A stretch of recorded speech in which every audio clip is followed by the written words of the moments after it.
Welcome to Out is Through, a podcast about living a meaningful life in difficult times. I'm Larry Lariosa, and I'm a life coach and licensed marriage and family therapist. In these uncertain times, maintaining a sense of well-being and purpose feels more challenging, yet more important than ever.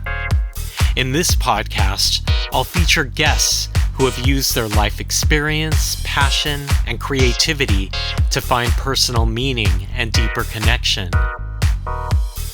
As the saying goes, the only way out is through. And I hope these conversations help inspire you to live life to its fullest. So thanks for tuning in, and enjoy the episode. Hi, and welcome to another episode of Out is Through, a podcast about living a meaningful life in difficult times. My name is Larry Lariosa, your host, and we have a really special episode for you today titled Why Vinyl Matters. Now, most people who know me well know that I am an avid vinyl collector. Last I counted, I had over 500 vinyl collected over the last 5 decades. It started as something I did as a kid, and it never really stopped, even when cassettes, CDs, and even mini discs, remember those, came and went. There's something about vinyl that I find so satisfying. Maybe it's the ability to hold on to something tangible, or the act of turning the record over that provides this built-in intermission to the listening experience. Or maybe it's the album cover artwork that tells a whole visual story that can transport you to a different world. Recently, I was listening to a podcast titled Still Processing, and the episode paid tribute to the late and great Queen of Disco, Donna Summer. The hosts discussed Donna's legacy and referenced an often overlooked album she released in 1982, simply titled Donna Summer, produced by another late and great, the brilliant Quincy Jones, who of course produced Michael Jackson's 1983 masterpiece, Thriller.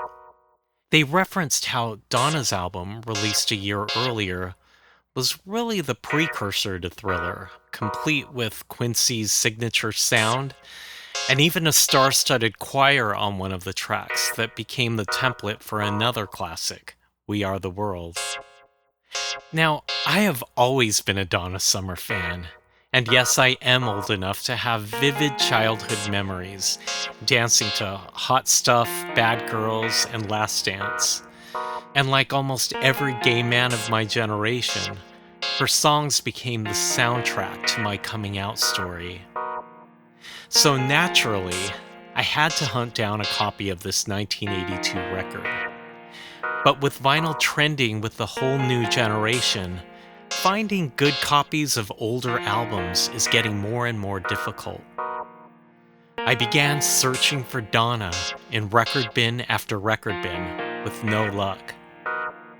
Then, one afternoon, right in my own neighborhood, I walked into Mars Record Shop, a cozy, small gem tucked away from the main commercial strip off Piedmont Avenue in Oakland.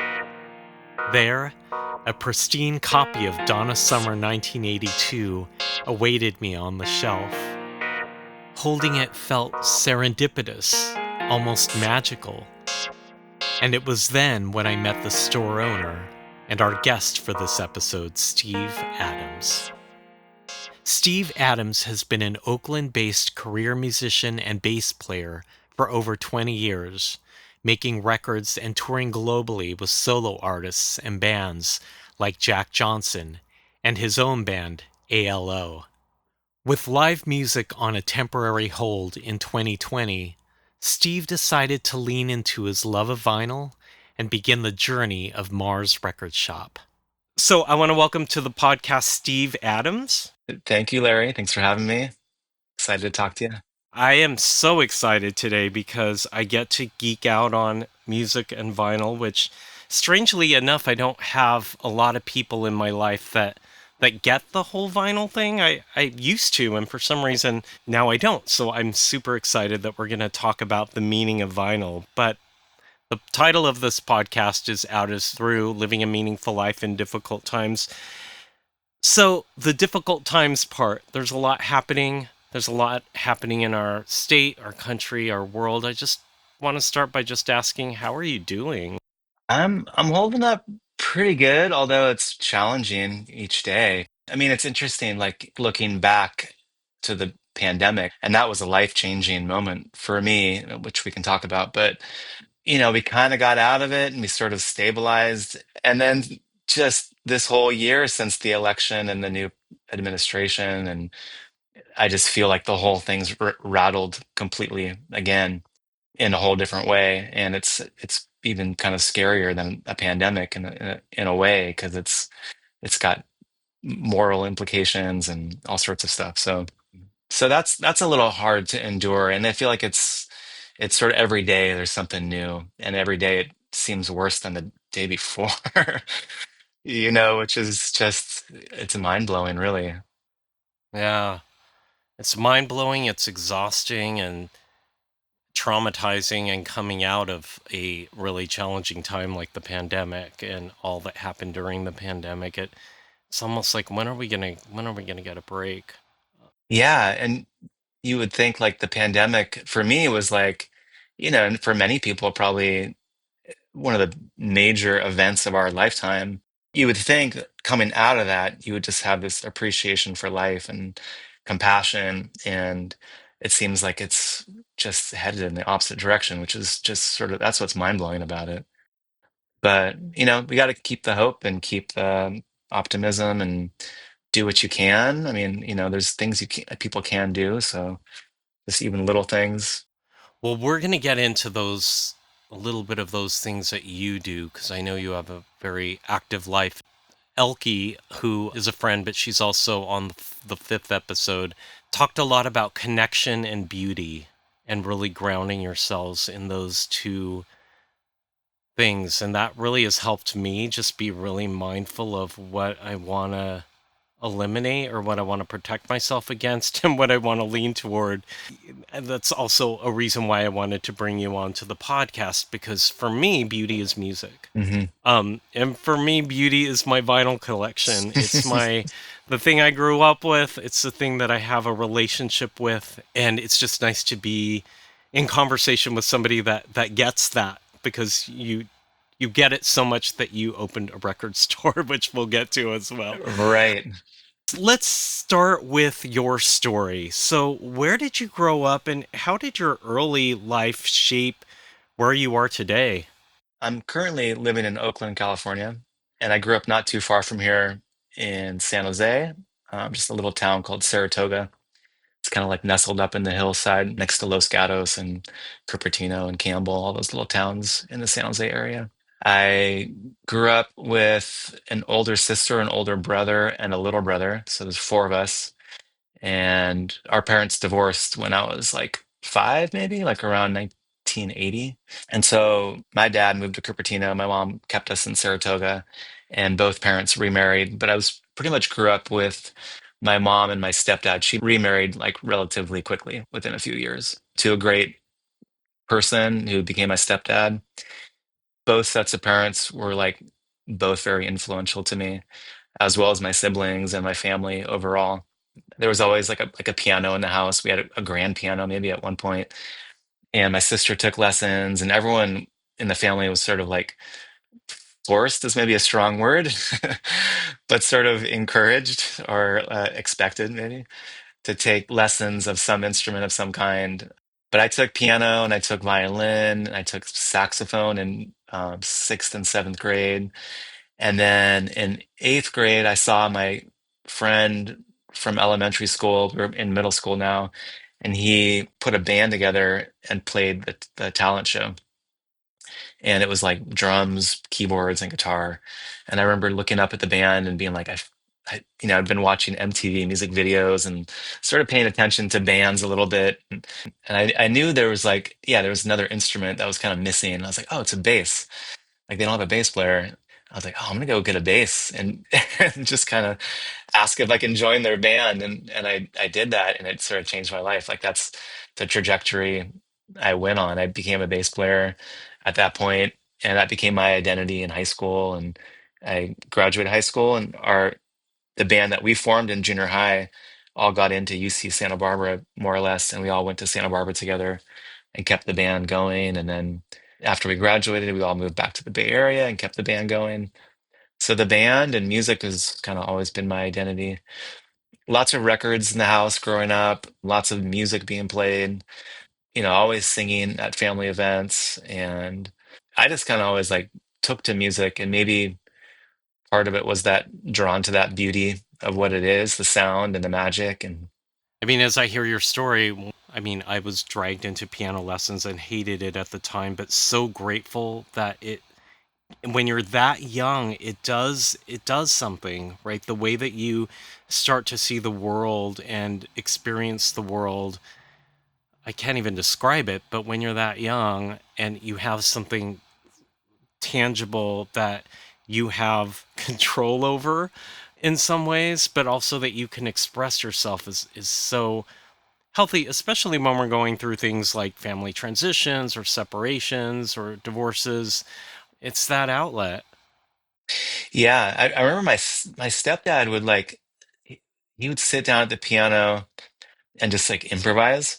He kind of always had this sort of theme. Like, I wonder if he would even remember it now if he could play it again. But he always kind of gravitated to this like chord progression or this like melodic style.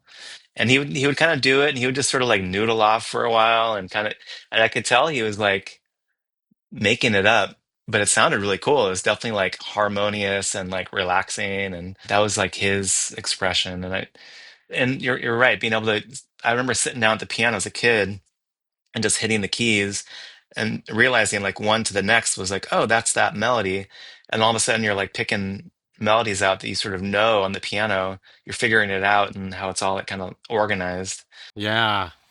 Yeah, and I'm hearing later in life it was really because I think especially in middle school, high school, we're going through that really terrible time in our development where we're just self-conscious and we're awkward and I mean really what we're wanting is to belong, and how through music it helped you find these three others. Three others initially and two that I've like stuck with since then. Yeah, our high school drummer took a different path eventually, there's three of us that are still making music. Wow, that's pretty rare to be in, Pretty rare. I know. I'm sometimes shocked. We are where we are. that you're friends and you create together, and how that offers a sense of connection and belonging. And it's what I also like about music. Sometimes we don't have words for things, and so you can connect musically. Totally. And I think at a certain point you realize like music's just great. It's like you're probably into some kind of music. Most people are, I would think. And like if you're into metal as a teenager, how great does that feel when you put on your favorite metal record? Or if you're like into modern soul music, great does that feel? And it and people are connecting with music. It's very intimate and personal, but at the same time, it can be very communal. You find groups of people who like the same music, or you end up in a group making music, and you are developing this language among yourselves. It's all very abstract, but it's also very relatable for some reason. Yeah.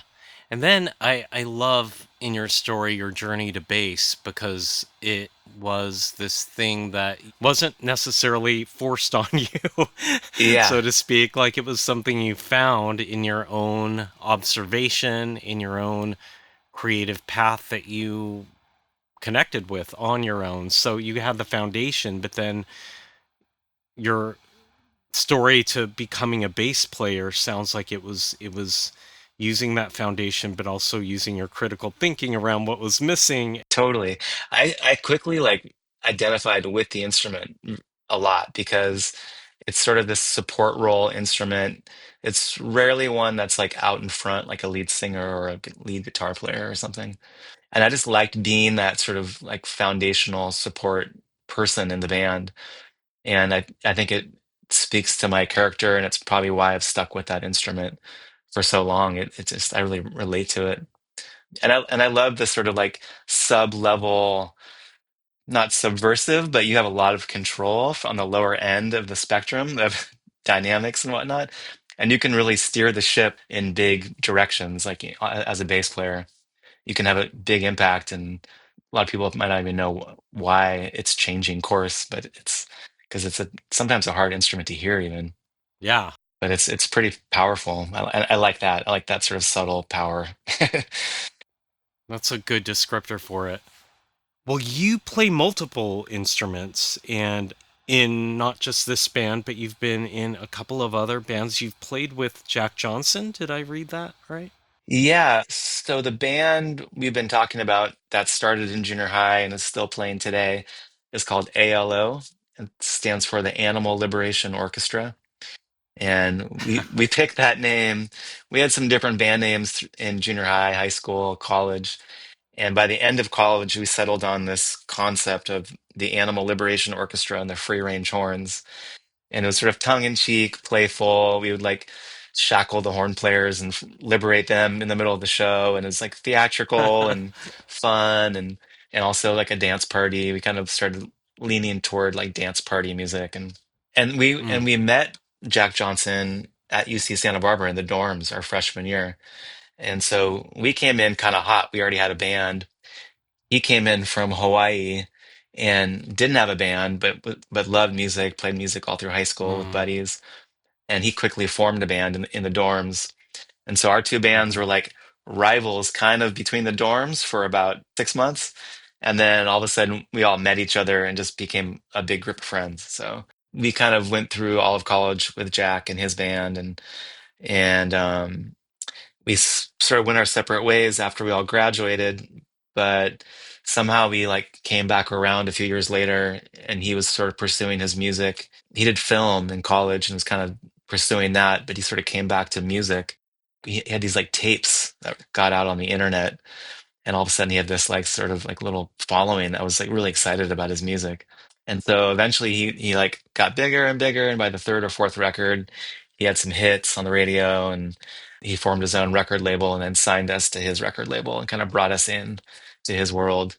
We had been playing with him since college, and we played with him again after all that kind of happened. And our keyboard player, Zach, is currently in his band, like officially. So he's been a real ally and just a good buddy, and he's a great guy. I couldn't be more stoked to have that relationship. I mean, he still is, but he was huge.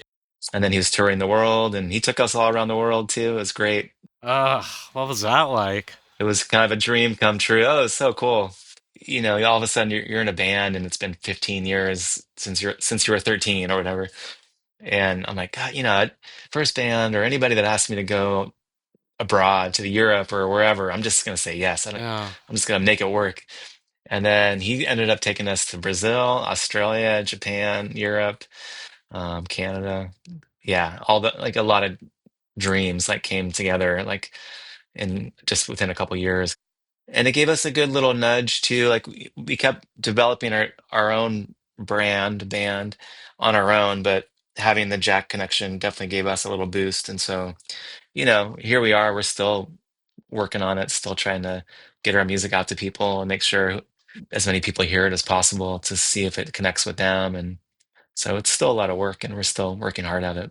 Yeah, that's a lot of people's dreams. That's pretty amazing that you got to experience that so young. You were also in a couple of other collaborations. Yeah, I personally was in this other band, Nikki Bloom and the Gramblers, for maybe close to 10 years. She was Bay Area based, and she put a band together, and it was kind of country rock. And then there's been other bands in the Grateful Dead scene I've been kind of involved with. And I stay pretty active locally. I play with lots of different people, and there's even like a wedding cover band I'll sub in for sometimes, which is super fun because I get to learn all the pop bass lines. Yeah, and there's something about, I mean, I do my own covers, and there's just something about reinterpreting these songs we grew up with it's like, for me, it feels magical, right? Because Yeah, when you were talking about MTV, I just thought these people are larger than life. And totally. they almost seemed, because that era too, we didn't have the internet. We had to like get your staticky TV, but I did get MTV, watching these videos, put my VHS in, Yeah, press record, and they were larger than life. And there's totally. something about, as an adult, being able to reinterpret New Order or Cyndi Lauper that just kind of fills my heart. Totally. And then when you're sort of flipping through records, all of a sudden, like the visual becomes the whole thing too. Because you see the bass player, you see the band, you see the four Beatles, or you see the Rolling Stones, and they're like a little grungier, and you're like, oh, that's actually cool too. Or you see like a, Dark Side of the Moon with like the prism, and you're like, what is that all about? So the artwork became a big like sort of fascination for me too, which probably relates to beauty. Yeah. Just art in general, how like the art of the music video became this whole thing. And I remember like the Michael Jackson videos were so elaborate, they're like a movie almost. And just how creative and interesting all that stuff was too, to accompany, which was already large scale recording projects. Like to make Thriller, I'm sure that was large scale effort on all parts. And then on top of it, the videos were just like movies. So you're like, wow. We're going to get into Mars Records and opening the record store, but this is a question that I didn't think I would ask you, but I'm just so curious because we are the same generation and we grew up in the 80s and watched music videos and had that association with these larger than life personas. And back then, it also felt like I was exposed to, well, I listened to top 40, so I was exposed to all different genres of music. And the way we listen to music has changed, and the way that music is experienced has changed, and the way music is made has changed. So I'm just curious what your thoughts are around music now. Yeah. I just thought of like 30 things while you were talking. Um, I mean, it's funny. In college, I studied ethnomusicology. That was my degree. And so I took courses that basically kind of introed me to like music around the world and how a certain culture, how they organize their music in like a different scale or different Hmm. rhythm patterns, or what the context of the music was, even like what it was used for. And it was kind of like, yeah, it was sort of anthropology, musicology kind of combination. And in the courses, we had cassette tapes. We had like cassettes for like our listening study, and our teachers would put the stuff on cassette, and we'd go home and listen to it and sort of try to decipher and come up with like ideas of like how the music was structured, or like, yeah, what it made you feel or whatever. I think what's so interesting to me, and it's obvious, but there's so much music that is available, like readily available to us now compared to the 80s and when we were kids, and even in the 90s when we were in college and stuff. So it's like all that stuff is at your fingertips, and what's cool too is it's not just like modern music or what's popular. The ethnomusicologist in people is like some people who kind of have that tendency want to go back and like listen to like early music from Cambodia or early music from India, and it's all there also. And it wasn't as easy to find all that stuff back when I was a kid, and surely before that it was probably even trickier too to find it and share it. I think if I was a kid right now, I'd be really overwhelmed, but that's like it's kind of all they know, the same it was for us. That's all we knew, so you don't think about it. But yeah, I mean, I'm sure playlists and all the streaming platforms and YouTube and the social element of it, where people can share music really quickly with each other, and it's basically kind of free.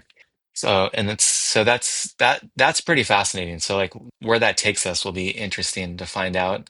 But I feel like there's kids who like know so much more about things than I did when I was a kid, because it's just like they can go down a rabbit hole like deep, much deeper, and come back with like a ton of information about it. And I'm still like learning a ton as well as the world kind of opens up further in that way and things get uncovered, and it's It's pretty amazing. And yeah, it's really cool. You kind of, and then you find your little things that you love, and you just sort of like track, go deeper on it as much as you can. Yeah, the access makes such a difference because I think for many of us, like we were able to access what was on the radio and what was on MTV, and there was so much good music that I'm sort of discovering for the first time that I did not listen to because I was busy listening to Culture Club and Cyndi Lauper. But so many good albums. Which Yeah. was great. It was amazing. That was stuff was amazing too. It was like of the moment, defined the era in a way. Time for a break, and we'll return to our episode with Steve Adams.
You were listening to Sleeper, a solo track by Steve Adams off of his album Apartment.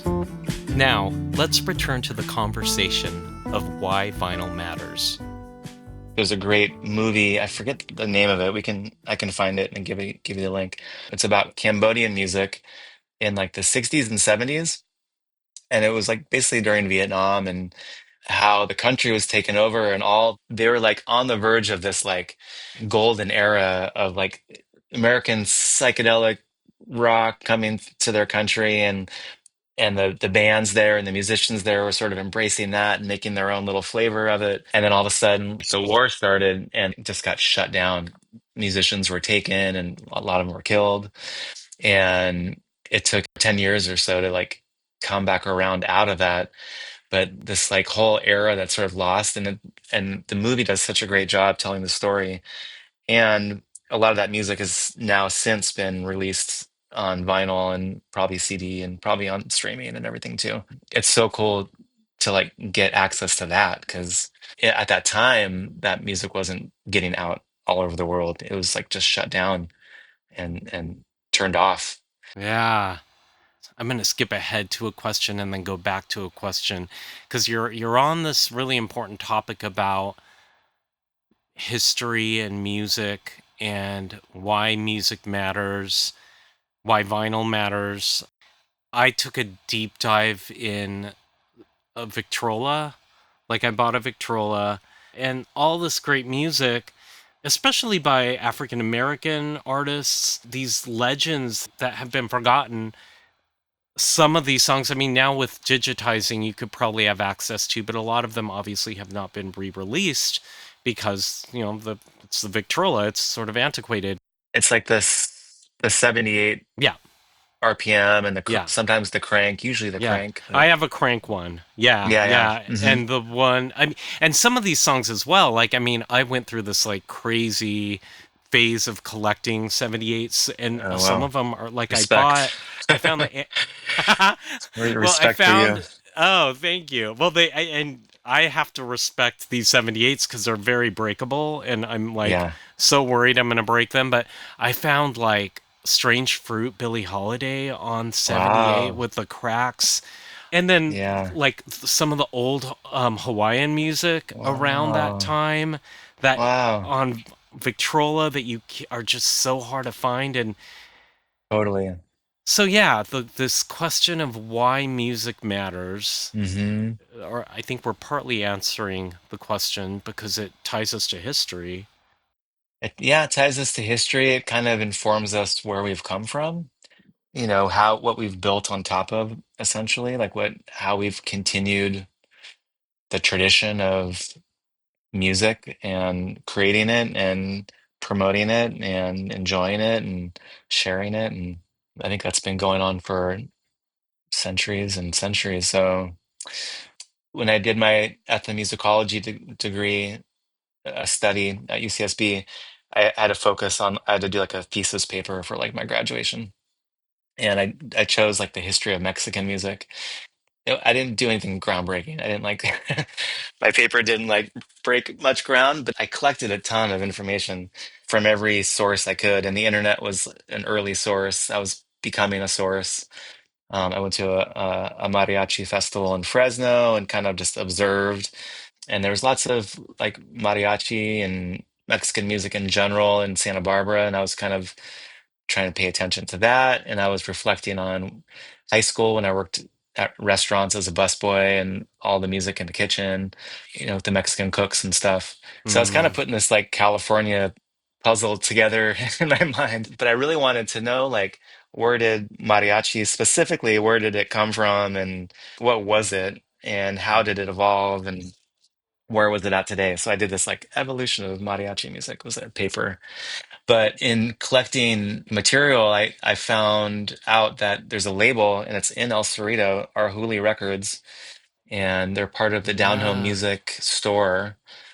They're like kind of they have a headquarter kind of behind the store in El Cerrito. And but I didn't know any of that when I found these CDs, and it was like mariachi music from like 1910 and 1905 on CD.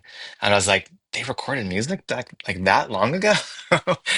And I think what I came to realize was that that label and like Folkways mm, also and any of those sort of mm, archival labels, Arhoolie I can speak to because I ended up working that down home okay. and got like a closer look at it.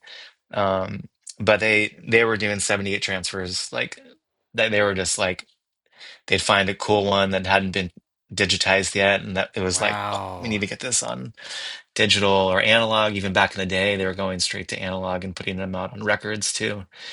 So they were championing archival music that was on outdated formats and bringing it to the second half of the 20th century. And how great is it that all that is there? Like it's if it wasn't done, it would just be sort of forgotten. And it helps tell the story of where all this stuff comes from. And it's so great how there's musicians and academics, whatnot, who like go back and go deep on it and have this appreciation for it and sort of make it relevant in the modern context. And it's interesting. Folk music, religious music, political music, that's all part of the history of it all. Seen the story of the Cambodian era that got sort of wiped out. It's like political. It's like, musicians were like, they're thought to be that powerful that they could have an influence on the public that they were targeted. We Mm-hmm. have to remove them so they don't, we don't lose this battle we're trying to win. Yeah, And it's always been sort of tied into politics and religion. And totally. Yeah, and I mean, that just makes me think about why music and particularly vinyl, because that's the most widespread, but just we have a history with vinyl, why that is so important. It serves as this archive, especially as you talked about these societies, these cultures that have been either colonized or a lot of their culture has and their music is hybrid. Like I think about Brazilian music and the Portuguese influence, Mhm, and I love bossa nova. And how was that? How did that relationship start? Where you have this what we know of is Brazilian music, mhm, but this distinct Portuguese and African influence. totally. Behind me, I know the audience can't see it, but I have a dabakan, which is a drum from pre-colonial southern Philippines. Mhm, Because I really wanted to know my culture and the pre-colonial music of the Philippines. Because what we have now is basically American music, very westernized, and even our old music is Spanish influenced because of that colonial relationship. And so I'm collecting a lot of the indigenous music from the Philippines because it's a lot of it we, especially the diaspora here, we have no clue or relation Hmm. because as Filipino Americans, we grew up with MTV or radio here, but this stuff is so important. Yeah. Music is so important, connecting our history and learning really about the history of the world. And I mean, before all of the colonization, there were societies that were creating music and creating their identity, their like personal identity in with music. That's really interesting. Like what was born in a region naturally, and then it is still interesting because it's of the influences, like, um, even with mariachi music, there's a big European, Spanish influence and polka, German polka influence, and the trumpets and the violins and all that stuff. It added into what became something new, but it was definitely a blend. So at Hmm. this point, we're just blending and blending and blending. I think that's really fascinating. It's like yeah, archaeology almost, like digging through history to find what the original thing was. Records have been around for over 100 years, and we've been through World War I, World War II, like all of the wars and all of the political ups and downs of the world. Yeah. So records have been through all that, and I mean that's pretty major to think about something surviving through all that or not surviving, like what got lost. I think the vinyl record, in a way, for me, it represents this media that has sustained and lived that long and has the potential to continue to live that long again. Like a new record that's put out by a new band today has the potential to be around in 100 years. So it's that's what's so interesting to me about vinyl is the the history it's been through and just the sustainability it's had. Maybe this is a good pivot into Mars Records. Tell me about how the idea started. Yeah, I mean, kind of going back to what we were talking, or what I was talking about a little earlier, the pandemic had kind of this existential feeling about it. It was just so unreal to be, shelter in place in your house, going out with a mask, and coming straight home and washing all your produce with soap. And, watching the news and being like, okay, like oh, it's worse there. Oh, it's better there. Oh, it's worse there. And like seeing like, oh, masks are a good idea. Like, no, they're not. Oh, the vaccine's a good idea. Like, no, it's not. It just seemed like the world was in chaos. And yeah, the virus was no joke. It was literally killing a lot of people. I was forced to go on break because my career was like touring and playing shows and being a working musician. That was one of the things that just couldn't happen during that time. I know a lot of other people could work from home and do what they were already doing, but I couldn't, like musicians couldn't. The word on the street was like, oh yeah, this could be a year, this could be 2 years, this could be 5 years. We don't know like when we'll be able to play for people again. I didn't know when I was going to go back to work exactly the way I had been working. And I didn't know if I was going to live. Like, I didn't know if this thing was just really going to attack hard and like take me. Like, I didn't know if I had any condition that it would be the right combination or whatever. I started going through my like list of things. I'm like, okay, if this is it, like, what things in life do I really want to do that I'd always dreamed of doing or wanted to do? And maybe this is what can I do? And the record store was like this thing in the back of my head. I kind of always wanted to have a record store. I'd worked in record stores. I started doing record swaps because my love of vinyl was becoming more and more of an obsession. If I was out digging for records at a thrift store and I saw a record I already had, but it was like a good copy and it was only $2, I'm like, oh, I'm just gonna get that. And so here I am at home, like with a million records that adding up. I get that. And so I started selling records at record swaps, and I realized the community around that was so cool. Everyone was kind of done the same thing. They had collected to a point where they had to start selling them. And then all of a sudden, I was like, okay, I think this is my window. Like, I can lean into this. I can give it a year and just see what happens. And I had already had like a little tie-in to this location that I'm at because I helped one of the shops there. It was like a vintage shop. I helped her with her records. And when the pandemic happened, she ended up closing her business and her space became vacant. Another space became vacant. Kind of knew the landlord just by being around. And he's like, "Do you want one of the spaces?" And that was like enough to be like, yes, like I think I do. Like I think I already have an idea of what I want to try. That just led me to like by November, I was like, I had the keys and I had it all painted and I had some record bins made by my friend. It was kind of like took a village to put it all together. I was getting some unemployment. We had like an official payroll system that allowed us to take some unemployment money, which would made a huge difference for me in the pandemic. I felt so lucky that we had done that. I had some friends help me with a little more records, so I did some consignment, but I kind of took it on as like a sole business. I wanted to be the one in charge.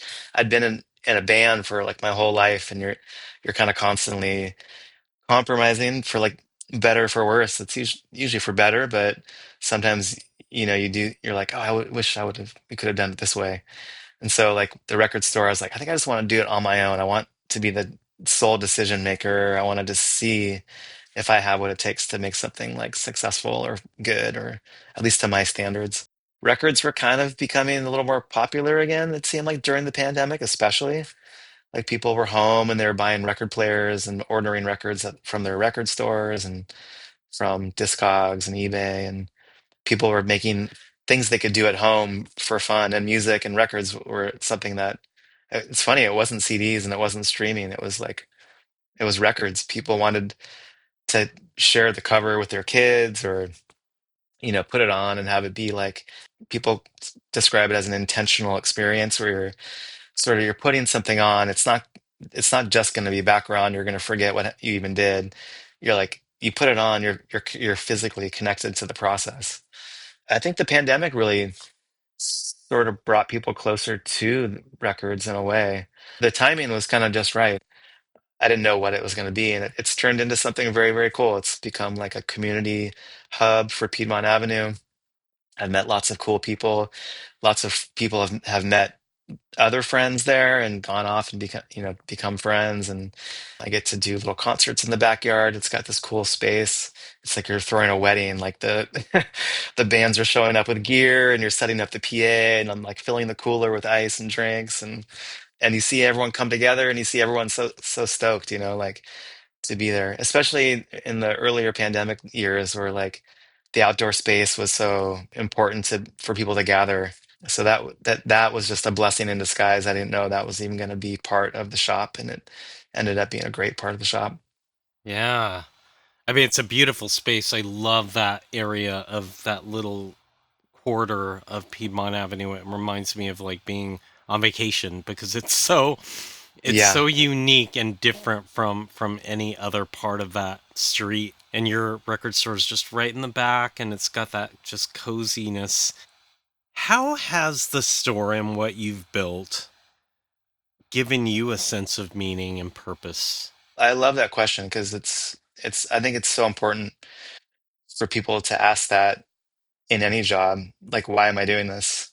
And I think if people have an attachment to meaning, I think it just makes life easier. It gives you a sense of purpose.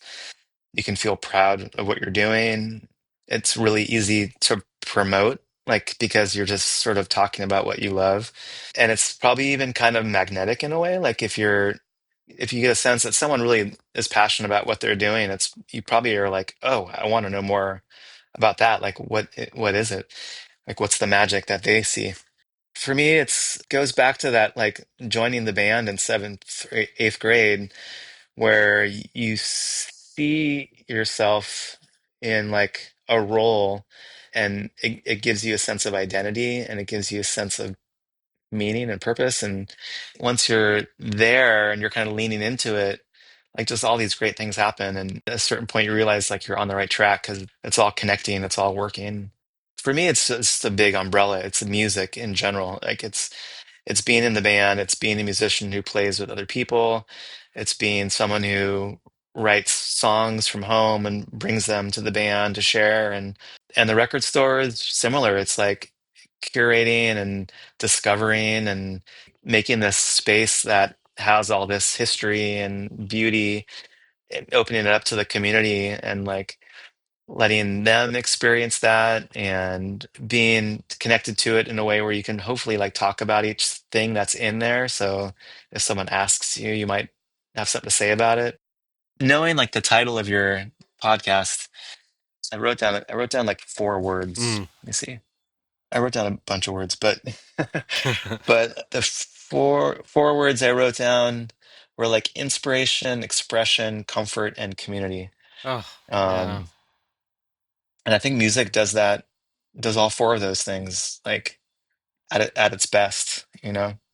I love how music inspires people to create more music. It's so cool. Or it inspires ideas to create something, Hmm. or it inspires people to dance or to make art. It has like so much expression around it. So there's so many ways you can express yourself through music. There's like obviously like anger and happiness and joy and sadness, and you kind of get the range of emotions, and which is such the human condition, all those things, and they all kind of are there, and to have them expressed is a great release for the people doing it, and it's a great release for the people receiving it too, because they might not be able to express the same way. And then I wrote comfort just because I feel like music can be so comforting for me and for other people, and I like supplying that. The part about expression and comfort, I think, are so important now. I know when you were talking, I was just thinking about like, for me, growing up with immigrant parents who were in a new country and didn't necessarily know how to express feelings, music taught me that it was okay to feel anger. It was okay to feel sadness. You know, I was really in a Depeche Mode and the Smiths. It was okay to, be depressed and to hate the world. And All right. It totally, validates your feelings, knowing that someone else might be feeling something similar. totally, totally. And then I think about sort of the global piece. Like I've been traveling a lot and, I have relatives in the Philippines. And even though I can communicate with my relatives through words, mostly English, language always feels like a barrier.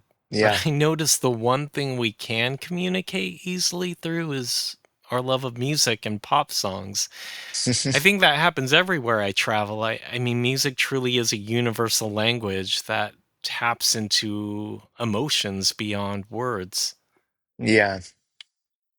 It's funny too. I feel that like there's certain people that feel like music and art don't matter, and like in they're not as valuable as like science or history. I don't know, the other areas of study or even politics or whatever. Like it's funny that those programs get cut, like almost the first ones to get cut. Yeah, and it's just interesting. Like you and I obviously agree that there's a lot of value to it. You and I are both trying to articulate what it is, and it's kind of hard. It's a little hard to articulate, but I think we've touched on some things that I think are, yeah, I feel like, oh yeah, I can lean into that reason. Yeah. But it's also just kind of crazy that, yeah, for some reason those things kind of get cut, and Yeah. maybe kids don't get as much access at a certain time in our history than they did in other parts of our history. But I mean, I could say a lot about that maybe they don't want us to feel, yeah, or they don't want us to connect, or they don't want us to learn about our histories. yeah, Um, I think that's what a lot of, unfortunately, yeah, I laugh, but it's terrifying. yeah, you're right. I have two more questions. One is, do you have any advice for someone out there that might have an idea like opening a record store or like a passion project that they want to do, but they're afraid to take the risk? For me, the process of baby steps was really kind of what got me to the point where I was able to like open. And the moment was very clear when it was time. But the baby steps I took were just realizing how much passion I had for music in general, and then realizing how much I loved collecting records. I was a big like baseball card collector when I was a kid, but realizing that I had this like nature to like want to collect things and organize them and clean them and care for them and appreciate them in a certain way. And then working at record stores, I just realized how that culture, I just really identified with it. I kind of enjoy like helping people and servicing like customers' needs. I worked in retail a little bit, but kind of loved serving like waiting tables and serving people and helping them have an experience. And so all those things just kind of added up. And then the bigger baby step was signing like the Uh-huh. 3-year lease to the space, the brick and mortar space, and having like no business background. So I had to like kind of figure out what a sales permit was and how you get one and what a business license was and how you get that. And it's not rocket science. You just sort of you figured it out as you go. As much as you can kind of like ease your way into any bigger vision. I just think the slow turtle wins the race sometimes. I think patience is really important. I think there is this tendency with younger kids, maybe not across the board, but that sort of instant gratification of like, I want this, I want it now, it's not working, like, why isn't it working? Like, okay, I give up. And just be patient and forgiving with yourself if you like have to pivot or change lanes or if what you thought was your calling wasn't, it was actually something else, that you had to go through that to figure out this other thing. So just know that there's going to be, it's a long and windy road. And then one other piece of advice would be, I would definitely like, my dad told me to do this and I regret not doing it, but to like take some business classes just to like get a sense of how business kind of overall works. Yeah, I can totally appreciate that. I think when I started my practice, I went to therapy school and not business school, and it was not my like anything around business I had no clue of. And I think that there is something about you don't want your passion projects to be excruciating because of the stuff you have to do around it, like the money Yeah, and so what I'm hearing you say is just to take baby steps, and some of that is to like the nuts and bolts stuff that you can't ignore, maybe yeah, just kind of doing having that foundation as well. yeah, Well, that's great sound advice for someone that's looking to open up a record store or take a leap of faith on something that connects them to their purpose and meaning. So I appreciate that. I I have one more question, and I'm so excited to ask you this question because I think you are the perfect person to ask my three albums questions. So this is: you are stranded on a deserted island. You have three albums to listen to for the rest of your life. What three albums would you want on that island with you? okay. I knew this question was coming. I sort of thought about it all day, and because I'm like, I got to give a good answer. It's, but then I started thinking about the context of like an island, like in the ocean, and being there by myself, like in the heat, in the cool breeze at night, like with the moon, dark, stormy. So I thought about my life more specifically, like literally on an on an island, not just figuratively. I kind of wrote this. I wrote a whole bunch of things down, and I circled three, and I think I feel pretty confident about it. Uh huh. The first one, I was like, I think I have to have this. It's this group called Los Zafiros. Hmm. They're Cuban, and I discovered them on a CD. Like someone donated some CDs to the record store, and this was in there, and I pulled it out, and like the cover was kind of cool. It was like the best of Los Zafiros, and I popped it in the CD player, not even knowing what to expect, and it was like this amazing combination of like Cuban style rhythms and Spanish speaking, but with like doo-wop and kind of like loungy, almost like space age bachelor Mm. pad lounge, kind of easy listening, but not quite, not easy listening. It had edge. It like had a Cuban edge. And I'm like, this is music I've never heard before.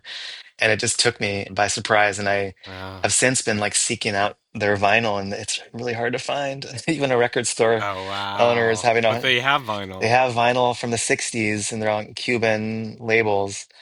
And I bought like a super beat up copy of one of their records for expensive. I was like, I just have to have something tangible that I can play on my record player. And it's pretty crackly, but it's pretty awesome too. So I'm on the, if anyone out there wants to point me in the direction of some Los Zafiros vinyl, I would love to get some in my collection, and I would recommend looking for some for yourself. But that would be number Check one. them out. It made sense to me because they had this sort of island tropical sound, and I was like, Mm. okay, that's going to be perfect. That's going to work in many contexts. I could get up and dance. I could just relax and be mellow. And so I Mm. thought that would be the 60 minutes of music that I I could play over and over again. Number two, I really wanted to like pick like a Charles Mingus record just Mm. because he's like one of my favorite bass players, and Yeah. his I love his like story and his struggle, and he was just a magical human that and one of just an incredible bass player, and he was a jazz band leader and small combo big band. He Mm. was like, so the bass was like foreground, and it was so cool. I wanted to pick one of his, but I instead picked a Debussy record, Claude Debussy, which is a French composer, Yeah, yeah. and Claire de Lune. Clair de Lune. Okay. And I know Mingus really loved the Romantic period of music, which included Debussy. I think he maybe talks about Debussy. And he was a French Romantic composer. And there's a record that I had maybe in college that was like a performance recording of La Mer, which is like the sea. It's this Mm. like I think they might have even called it like a symphonic poem or something. Like it has this arc that makes you feel like you're in the middle of the ocean. Ugh. So I thought a perfect soundtrack. It's only 20 minutes long, but Yeah. I'd probably play it over and over. Yeah, it's funny. Nobody has mentioned classical before, but it makes total Mm. sense. So, well, the Mingus record I would have picked would have been Nostalgia in Times Square. It's like the Uh, first Mingus record I heard. That one I'll leave behind because I feel like with the Debussy, I'll get acoustic mm. instruments, I'll get some upright double bass and cello. I'll get some of that acoustic flavor that I like about Mingus's music. And then the third one, I was like, okay, I have some music in Spanish, I have some instrumental music. Be nice to have some English vocal music, and I was like, oh, a woman would be nice actually to have like that sort of palette, that comforting sound. Hmm. And I thought I kind of was going through different women vocalists I've liked, but Joni Mitchell's "Hey Jira" I think is like the one I Oh, would bring. oh my gosh. So, That's the one with, is that the one with Refuge? is that on? And Maybe I don't. Amelia? Yeah, I think Oh my god, I Amelia and like love that album. Coyote Coyote. and the White Lines. I think Amelia's on I don't know that. this titles very well. It's a gorgeous album. Hmm. Ugh, and why that album? I mean, she is such a she's so amazing, Joni Mitchell. She like puts together jazz and folk in this like Ugh. super unique way, super advanced in like a simple way, but not a simple way. And she loved Mingus, and she has a whole record like it's called Mingus. Yeah. For some reason, Hejira was I like Blue a lot, and I like some of her other ones a lot too. But that one kind of just maybe at the time in my life when I listened to it, I played it over and over and over again. And Jaco Pastorius is on bass on that Mm-hmm. record, and I feel like he does such a cool job accompanying her like sort of folk jazz guitar and her style of writing in a way that's he doesn't like stand out as like this like best bass player in the world. He's like very accompany minded. And it's so cool. It's like it's transports you that record. Something about it. And it's got some sadness, it's got some seriousness, it's got just poeticness. So I think there'd be a lot to like get out of it each time you listen. There's something about that album that is so Transportive, that is a good that's a good descriptor. Hmm. Like the landscapes on that album are incredible, Yeah, unlike any other ones of hers. Like Blue has its own yeah, thing, which we all love, and Ladies of the Canyon, but that I'm so glad you mentioned that because that is one of my favorite Joni albums as well. yeah. So for me, I once I had like the three, I was like, I wanted them to be in balance too, a little bit. So that was sort of part of my goal on this round. Well, perfectly curated. Um, I really enjoyed our conversation today about music. I enjoyed hearing about your journey, opening up this record shop and sharing with the community your love of music and just the depth of which the role that music plays. I mean, it's kind of magic, right? It allows us to connect, it allows us to feel, it allows us to play, it allows us to dance. And like, I'm thoroughly enjoying geeking out on this. I don't get a chance to do this with a lot of people, so I Yeah, yeah, me too, actually. I feel like you have an intellectual look at it too, which is really cool to like hear what I say, what you think of when I talk. So that's cool for me too. yeah. So, is there anything you want to say before we wrap up? Anything that you might have left out? Well, when you were listing all those things just now, you're saying how it makes us feel, it makes us dance, it makes us commune. Like another thing I thought that I think is worth mentioning too, that we can just tack on. It's interesting how music plays a role for people who are getting older, and and Mm. and for people whose like minds maybe tend to start slipping a little bit, but how music can sort of like bring those people back. I know there's like music therapy. I haven't really Mm-hmm. studied it too much or talked to many people that are in that field, but I've seen people talk about how music can like just instantly bring someone who's sick or older like back to life, like tapping their foot, clapping their hands, like singing even. So I feel like that's pretty interesting also, like the psychoactive part of it. And I Yeah. think what it also does, in addition to all those things that you were listing, is it creates memories. It creates like grooves, like, in your brain, where Totally. like sounds and certain songs or music can like really transport you back to a moment, or that's just another thing that, yeah, is pretty cool about music. Yeah, I myself am trying to figure out how to integrate it more into therapy because it is a healing tool and I mean it's a soundtrack of our lives and it holds our memories. Totally. Yep. Let me know. Yeah, yeah. I will look into it. Where can people find you online? Go to the ALO Music website, alomusic.com. And from there you can link to like Instagram and social media and stuff. And then there is a website for the record shop, and that's just marsrecordshop.com. But from there you can link to the Instagram as well, and that's just Mars Record Shop on Instagram. And that's really where I'm like most active, I would say.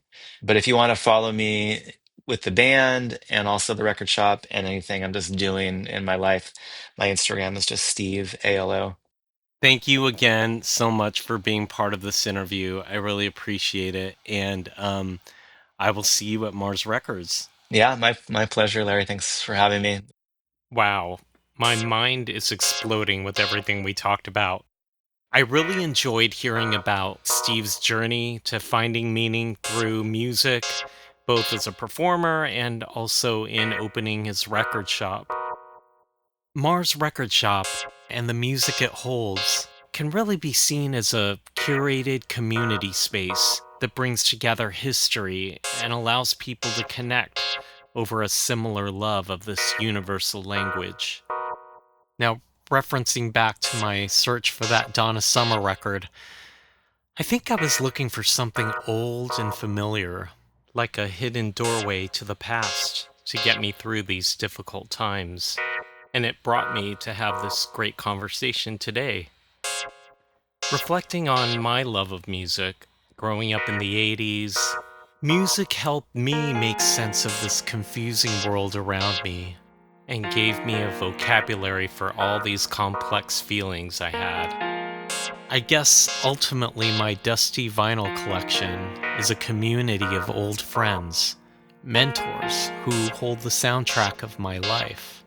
Vinyl records help tell the story of where we've been, where we are, and where we're going. I hope you can find time to dust off some of your favorite vinyl records and think about when and where you were in life when you first heard those songs, and get up and dance or cry, whatever feels right for the present moment. Thanks again for listening to Out Is Through. Until next time.